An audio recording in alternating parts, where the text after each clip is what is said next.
बिस्मिल्लाहिर्रहमानिर्रहीम।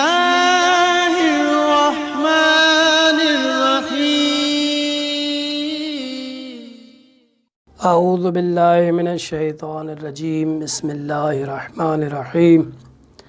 अल्हम्दुलिल्लाहि रब्बिल आलमीन वस्सलातु वस्सलामु अला रसूलिहिल करीम व अला अइम्मतिल मासूमीन।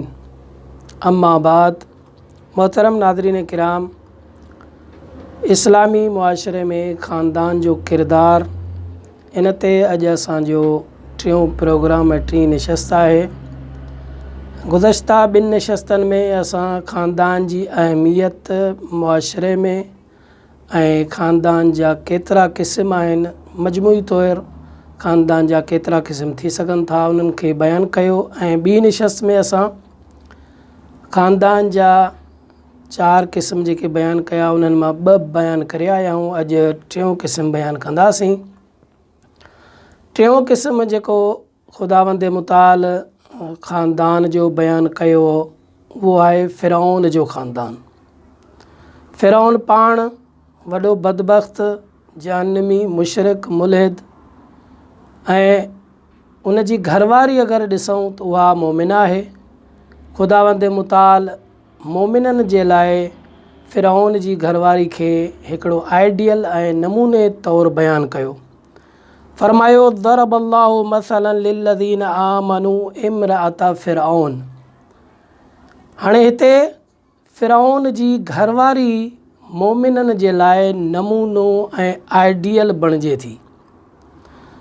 लिहाज़ा ख़ानदान में अगरि कोई अहिड़ो फ़र्द आहे जेको ख़ुदा जे राह ते आहे, जेको तौहीद परस्त आहे, जेको मोमिन आहे, उहो ई आइडियल थी सघे थो।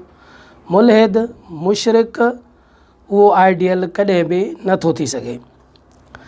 हाणे असां अॼु चौथों ख़ानदान जेको आहे उहो आहे उहे ख़ानदान जा अफ़राद जेके सभु जा सभु नेक ऐं भला आहिनि। उहो आहे अहल बैत अतहार जो ख़ानदान। उहो आहे अली इब्न अबी तालिब अलैहिस्सलातु वस्सलाम जो ख़ानदान। उहो आहे फ़ातिमा ज़हरा सलामुल्लाह अलैहा जो ख़ानदान, जंहिंजा सभु जा सभु अफ़राद नेक ऐं भला आहिनि। ख़ुदि ख़ुदावंद मुताल उन जी क़ुरान मजीद में तारीफ़ कंदे फ़रमायो इन्नमा युरीदुल्लाहु लियुज़हिब अन्कुमुर रिज्स अहलल बैत व युतहिरकुम ततहीरा। ही उहे ख़ानदान जा अफ़राद आहिनि जेके सभु जा सभु भला आहिनि।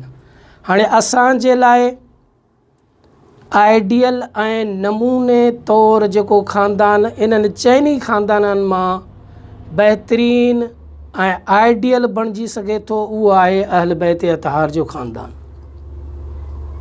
छो जो पोइ ते जेके असां 3 ख़ानदान बयानु कया, उन्हनि मां कोई हिकिड़ो ख़राबु हुयो त ॿियो सुठो हुयो।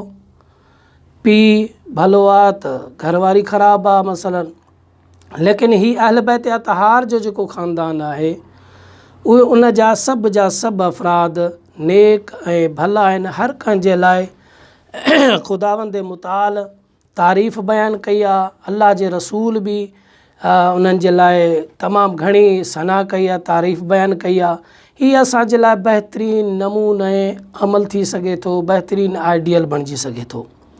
इंशाअल्लाह वधीक तफ़सील इन खां बाद हाणे असां ॿिए मरहले में दाख़िल थींदासीं, जेको आहे ख़ानदान जे हर फ़र्द जे लाइ कहिड़ियूं कहिड़ियूं ज़िमेदारियूं थी सघनि थियूं। ऐं उन्हनि मां कुझु जेके उमूमी ज़िमेदारियूं आहिनि जेके हर फ़र्द जे लाइ ज़रूरी आहिनि, ऐं कुझु वरी ख़ुसूसी ज़िमेदारियूं आहिनि। इंशाअल्लाह ॿिए प्रोग्राम में तफ़सील सां बयानु कंदासीं। वस्सलामु अलैकुम वरहमतुल्लाहि वबरकातुहू।